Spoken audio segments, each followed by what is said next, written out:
Alam mo sa amin, si Maricar yung laging merong ganun sa akin na, hoy!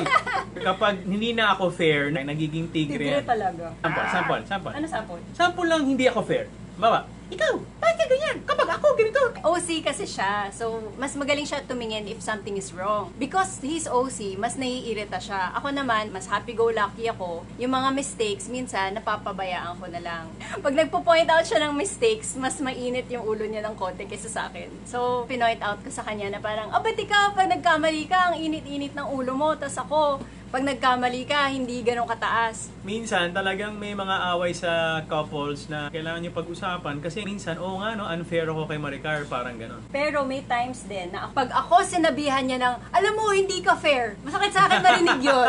Pero minsan, kailangan kong marinig yun kasi I'm not perfectly fair all the time. So sa mga nagme-message sa amin na perfect couple daw kami, Diyos ko po, ang layo po namin sa perfect couple. There are times I've been very unfair to Maricar. Bakit pag ikaw ganito?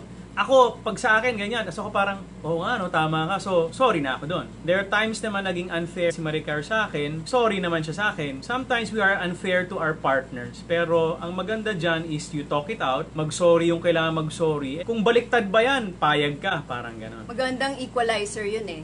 Yung ginagawa mo, kung tingin mo tama, kung binaliktad at gagawin sa'yo ng partner mo, okay ka lang ba? Parang gano'n. Be fair.